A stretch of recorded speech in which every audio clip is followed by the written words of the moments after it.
So let's say you do have privacy concerns. One thing you can do in the store is make sure all of your data from your old phone has been transferred over to the new one.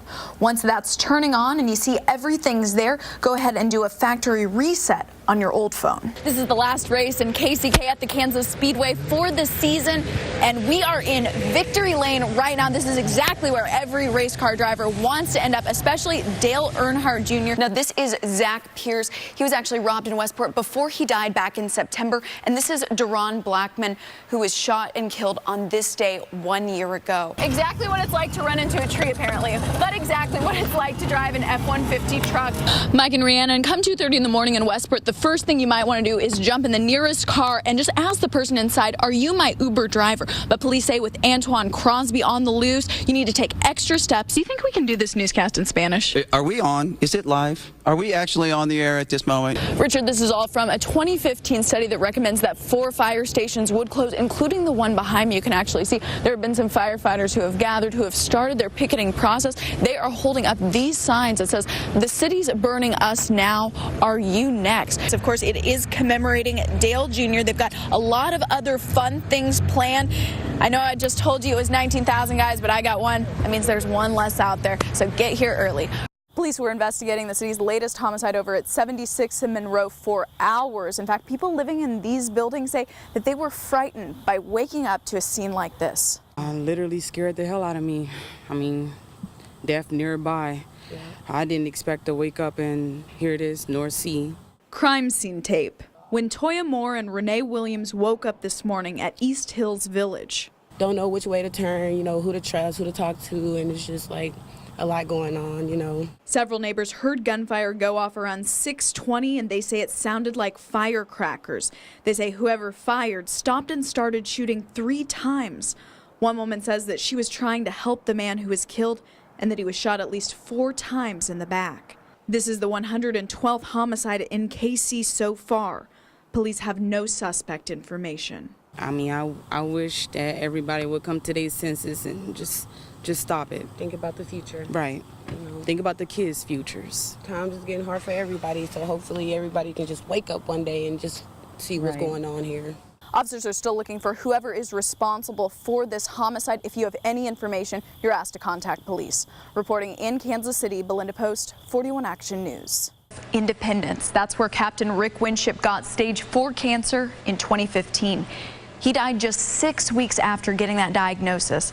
Now his widow has filed a workers' compensation claim against the city, saying he was repeatedly exposed to a toxic mix of smoke, gases, and carcinogens while fighting fires for decades. Really good father, really good son and brother. As a 26-year veteran with the Independence Fire Department, Captain Rick Winship logged thousands of hours fighting fires. His widow Heather says he was healthy, never smoked or drank, but at 53 years old, he was diagnosed with throat cancer, leaving Heather and 3 kids behind. Nowhere else are you exposed to the toxins that he and all the other firefighters are exposed to.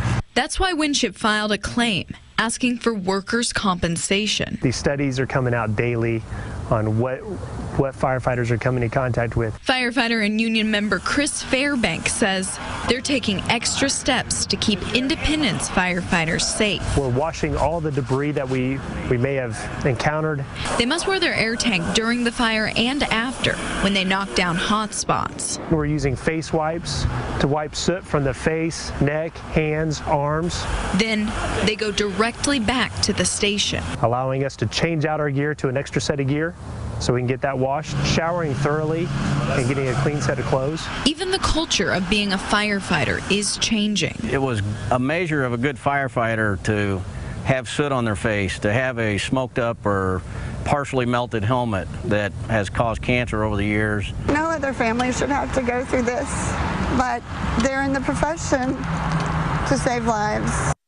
Now, firefighters do admit there will be emergencies when they have to take a second call before they can get a chance to wash their gear, but they're trying to limit that.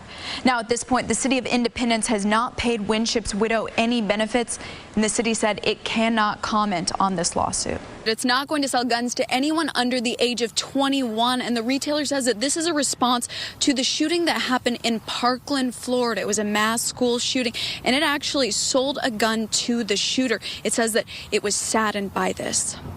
I support private stores, private companies to sell and not sell to whoever they choose. Brett Jansen believes you should be 21 to buy a gun, but it needs to be universal. Voting, and if we can't allow 18-year-olds to go overseas and fight for a country, but then they come back and they're not allowed to have weapons to protect themselves. A view shared by gun instructor Don Pind, who says mandatory gun training would be a better move by Dick's. Are they doing something to protect the public?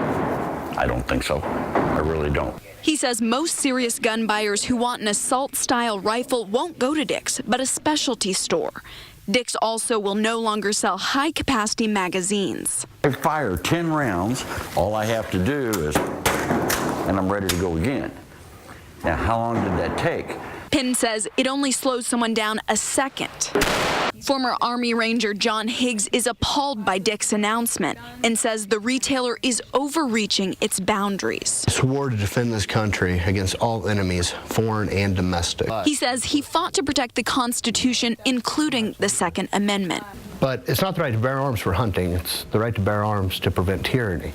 And we should have the same capabilities as the rest of the world, the rest of the country. Dick says they sold a gun to the shooter in Parkland. It wasn't used in the school shooting, but it could have been. It says the system in place is not effective to protect kids or citizens.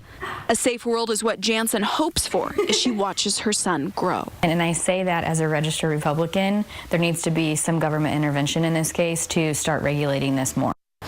Now, Jansen actually says that, and her husband owns guns. Thousands of students and community members gathered just outside of Anderson Hall to hear speakers with one main message: how to be more unified. But we need to acknowledge that there is anger in our community.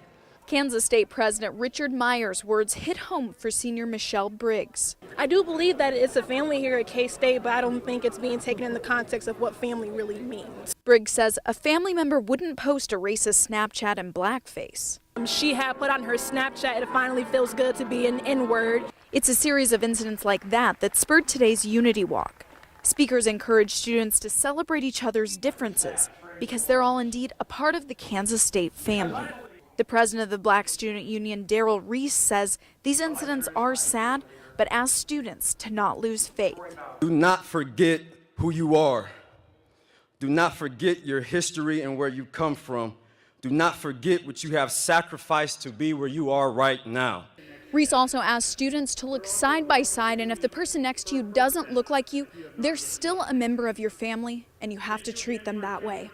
Reporting from Manhattan, Belinda Post, 41 Action News.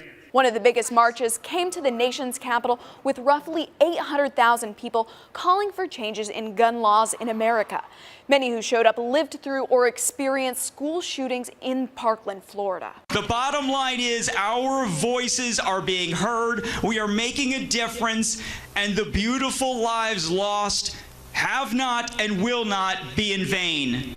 And it wasn't just survivors from the Marjory Stoneman Douglas attack. Victims from Sandy Hook, Columbine, and other gun violence came out. None of the people who spoke in D.C. today were older than 18. More than 5,000 people marched in Kansas City today. The rally was hosted at Tice Park.